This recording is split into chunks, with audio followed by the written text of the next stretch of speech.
Bonsoir à tous. Cette période de l'année est synonyme pour beaucoup d'institutions de session budgétaire. La province de Hainaut ne déroge évidemment pas à cette règle, d'autant plus que le budget 2012 qui s'annonce témoigne du redressement des finances provinciales. 350 millions de budget et un boni de plus de 65 000 €, la province de Hainaut revient de loin. On venait quand même de très loin et on avait besoin d'un assainissement profond de notre système budgétaire pour pouvoir pérenniser et donner un futur stable à notre belle province de Hainaut. En 2009 et en 2010, on a eu un budget catastrophique avec un déficit de 8 millions. Pourquoi? Parce que la région wallonne nous a obligés à prendre un certain nombre de mesures, qu'on a eu des tuiles comme la suppression de la taxe industrielle compensatoire. Et donc on a d'abord pris une série de mesures immédiates comme par exemple le non-remplacement des agents qui arrivaient à l'âge de la pension. Mais il eût fallu pour bien faire aller dans le bon sens dès le début de la mandature. Il y avait un rapport de l'Université de Liège qui nous disait qu'en Hainaut on devait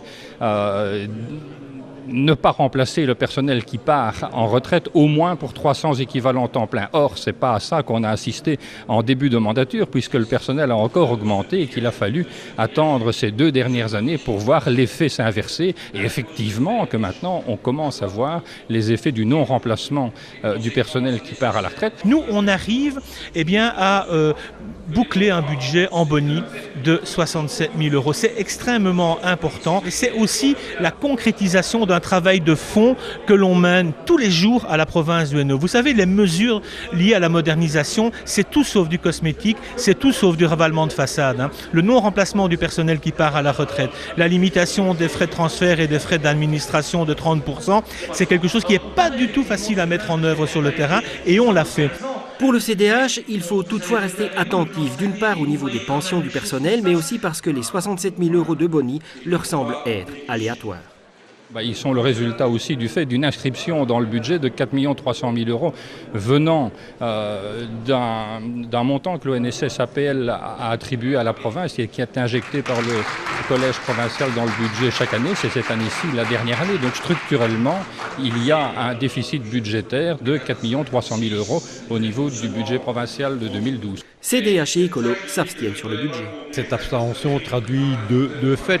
Le premier, c'est que même s'il est présenté en boni, il est évident que vu l'augmentation du coût de l'énergie, alors que ce budget prévoit une diminution de 10% des frais d'énergie, ce sera sans doute difficile à tenir la route. Et d'autre part, pour nous, les investissements en matière d'utilisation rationnelle de l'énergie arrivent beaucoup trop tard. Et comme je l'ai rappelé, il y a plus de 10 ans qu'on a déjà fait des constats. Et on a quasiment perdu 10 ans avant de maintenant de se dire, on va sortir pour l'année prochaine un plan d'investissement. Pour nous, il arrive beaucoup trop tard. Ces critiques, la majorité peut les entendre, voire s'en inspirer. En matière justement de gouvernance provinciale, il faut vraiment revoir les choses. Je crois que c'est important de pouvoir travailler collectivement et non pas, chacun replié dans ses tranchées. L'année dernière, notamment, l'opposition nous avait fait part d'un certain nombre de remarques sur le budget et après réflexion, on en a tenu compte parce qu'elles étaient pertinentes. C'était assez important, c'est sur le remboursement de la fameuse taxe industrielle compensatoire.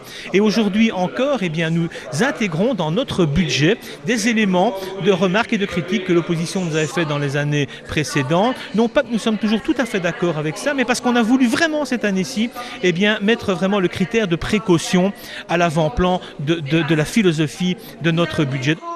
Basé sur les estimations les moins optimistes, ce budget va permettre à la province de remplir ses missions tout au long de l'année 2012, que ce soit en matière d'enseignement, de culture, de tourisme, d'environnement ou d'action sociale. L'informatique est un vecteur indéniable de la modernisation de la province de Hainaut. Cet outil performant deviendrait-il un référent pour toute la Wallonie?